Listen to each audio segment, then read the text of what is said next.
Welcome to Beyond Cinema Studios. Great, good to be here. Thank you for your time. Congratulations. Thanks. What a film.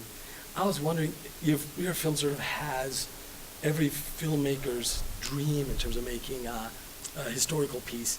So much amazing footage. Now, was it all sitting in one vault, or? No, I mean there was. I think the film started when I was doing some research in the Greenpeace archive, and I kind of realised there was sort of 1,500 silver metal cans of a film from the 70s that hadn't really been opened for 40 years. A lot of that was duplicates, film ends, stuff was in a bit of a jumble. 2 suitcases full of 1/4-inch reels, which we knew somehow contained some of the sound for that material. And the film is kind of, maybe 50% of the film is made out of that archive from the original Greenpeace boats, and then another kind of 25% of the film is the news and other material that surrounds that, which was actually obviously much harder to research. It's fascinating. Like, I've done from like Genghis Blues and Two and Throats, and no one's ever heard of it, so we just started from scratch. Greenpeace, it seems like everyone's heard of Greenpeace. There's all sorts of myths and stories and angles into the story.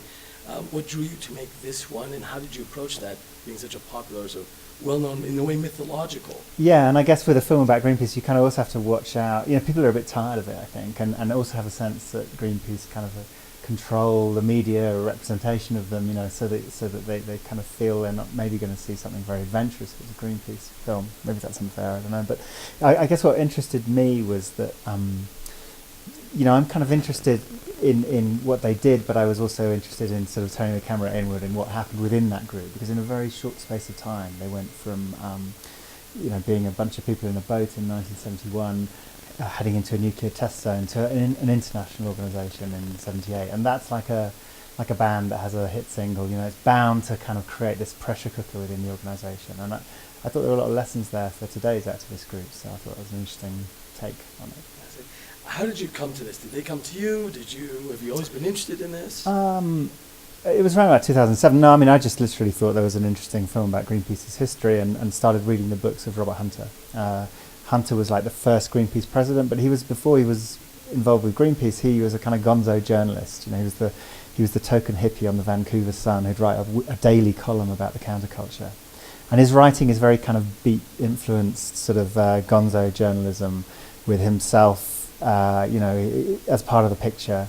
And his writings about Greenpeace aren't, a kind of publicity puff piece. They are kind of warts and all, deeply kind of self-doubting, full of comedy. And those sort of become the narrative spine of the film, if you like, the kind of, the eye through which all of this is seen.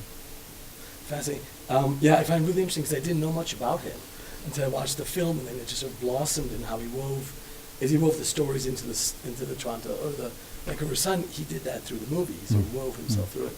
I was fascinated.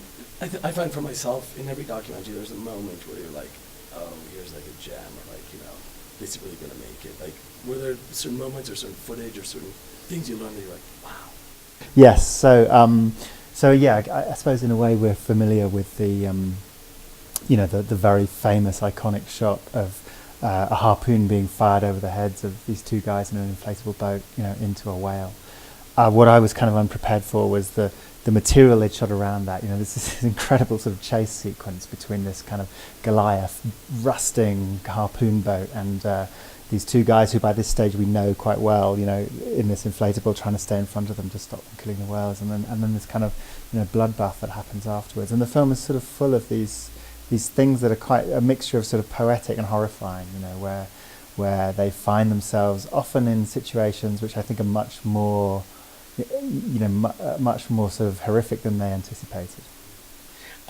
Watching the film and watching how this all came together, the first few years of Greenpeace, made me think of making like a renegade independent feature documentary, in that they were always behind the 8 ball. They were always making it up. I mean, when they were on the ice with the seals, they're like, how are we going to stop them? They just stood in front of the boat, and then they kind of, how far are we going to take this? We're going to go in the water, are we not? And it made me feel like, it reminded me of independent filmmaking. But this is a Greenpeace film. I mean, was this funded well? I mean, can you tell us how? It's not a Greenpeace film in the sense it's not a film for Greenpeace, but it's but, we went down the. It's a big thing. Yeah, I mean, how was the funding? we went down the kind of like the first people on board really with the British Film Institute in the UK, and that enabled us to do quite a bit of research. the first thing we did with it actually was took it to a lab in 2008, would you believe, in a documentary campus, which is like a European documentary development lab. BBC then, sorry, not BBC, BFI then came on board. We worked with Sky, Atlantic, and Bell Media in Canada. The film's a co-production between a Canadian company, Insight, a Dutch company, Daniel Films, and ourselves, Metafilm in the UK. And so by kind of last year, I was here at Sundance pitching to impact partners kind of for the final piece of funding to get the film together. And so we've really been in production for that year. You know, we kind of finished the DCP a week before we came out here. So, you know, and submitted on a rough cut. You know, there have been a few feature documentaries that have gone on into becoming fictions or biopics and things like that. Would you imagine playing the characters of your main characters? Right. I mean, we in the film, the Hunter's voice is voiced by Barry Pepper, who's, you know, actor from British Columbia. Actually spent his childhood on boats a lot, which I think kind of helps somehow. And has also been in Coen Brothers movies and Saving Private Ryan. I mean, he sort of, I think, really inhabited Hunter in an interesting way, and I could see him, you know, taking that into a movie. A lot of documentarians, they make films about subjects and issues that are very important to them. What's in the future for you? What are you looking at? So the next film I'm doing is one about wine fraud, actually. I mean, each of the subjects of my films are kind of very different. So that I've done 5 feature docs. They've been about kind of a around the world sailing race, a sperm donor, some Ethiopian runners, and a disabled punk band. So they're kind of the subject matters change a lot. I mean, hopefully there's a sort of similarity of approach, I think. But I think one of the things I love about documentary is it takes you into a world and you can immerse yourself in that world for a year or whatever from a real insider's point of view. And so the next film's, you know, really started out with this French wine producer whose family have made very fine wine back over generations, who realised that his wine was being made from sold at auction from a year that he hadn't made it, and kind of turned detective, and eventually that turned up. Tracked everything back to this sort of very high-profile Indonesian but living in America wine collector, Rudy Kurniawan, who it turned out had put, you know, many millions of dollars worth of fake wine into the vintage wine industry. My films are all over music docs and war docs and happiness and stuff, and usually for like branding purposes and for financing purposes, they want to know that you do war docs about children or poverty or trees or whatever. Is that difficult to get funding since you have such a wide curiosity, or how do you manage that as a film? I don't know. It's interesting, isn't it? 'Cause well, one of the media questions was, oh, right, you got 2 films that are about boats. You know, you're really interested in nautical themes, but you know, both those films were made without getting wet. You know, so I think for me, it's all about, you know, this kind of finding this rich story that's kind of multi-layered, that takes us, you know, not just into the kind of action level on the surface, but takes us into something that's kind of deeper and trying to find a way of getting that into a film. If I want to make my films, and people always ask me that question, how did making happy change my life, and am I happier and all that stuff. Making how to change the world, has anything sort of resonate with you or changed you? It's really interesting. I mean, I used to be quite sort of politically active as a kind of youth, you know, and I guess, you know, as you get older, I started to put that energy into my filmmaking, you know, which I see as a sort of political activity, but it's much looser than kind of stomping your feet and carrying a banner. But doing this film has got me into lots of conversations about activism and about how activism happens and how activist groups work, and that's been really fascinating, and I've kind of loved that. You know, it's sort of it's really interesting.